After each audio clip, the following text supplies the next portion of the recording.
Doctor படிக்க ரூ. 1,00,000 கட்டணும்னு சொல்றாங்க. வசந்தி எல்லா இடத்துலயும் போய் கேட்கறாங்க. ஆனா பணம் கிடைக்கவே இல்ல. அப்படியே வீட்டுக்கு வராங்க. வந்தவுடனே பணம் கிடைக்கலன்னு சொல்றாங்க.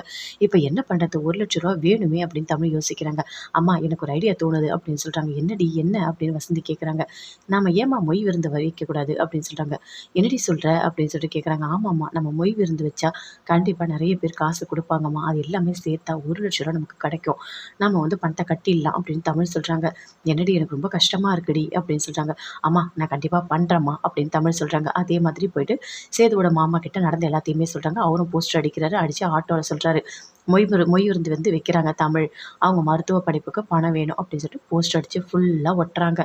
அத ஈஸ்வரி, சித்ரா 2 பேருமே பார்க்குறாங்க. பார்த்தோனே சிரிக்கிறாங்க. "என்னடி இது? இவ பிச்சை எடுக்கிற மாரி மொய் விருந்தெல்லாம் வைக்கிறா. கண்டிப்பா மொய் விருந்துக்கு போணும்டி" அப்படின்னு சொல்லிட்டு மொய் விருந்து தமிழ் வைக்கிறாங்க. அங்க ஈஸ்வரியும் போறாங்க. போயிட்டு சாப்பிடுறாங்க. சாப்பிட்டு அப்படி கேட்குறாங்க. "என்ன தமிழு, இந்த மாதிரி மொய் விருந்து, பிச்சைலாம் எடுத்து படிக்கிற மாதிரி இருக்கு" அப்படின்னு சொல்றாங்க. அப்படியே தமிழ் பார்க்குறாங்க. எதுவுமே பேசவே இல்ல. "இங்க பாரு தமிழ், என்னோட இலைக்கு அடியில நெறைய பணம் வச்சிருக்கேன். எடுத்துக்கோ. நீ டாக்டர் ஆனா எனக்கு ரொம்ப சந்தோஷம்" அப்படின்னு சொல்றாங்க. எதுவுமே பேசவே இல்ல தமிழ். அப்படியே அமைதியா இருக்காங்க. அப்படியே சிரிக்கிறாங்க. சிரிச்சுட்டு அப்படி நக்கலா 2 பேருமே போறாங்க. "இவளுக்கு இதெல்லாம் தேவதாண்டி. நம்மள என்னென்ன கொடுமைப்படுத்துனா. இப்ப பாரு பிச்சை எடுத்து படிக்கிற நிலைமைக்கு ஆயிட்டா" அப்படின்னு சொல்லிட்டு அப்படியே 2 பேருமே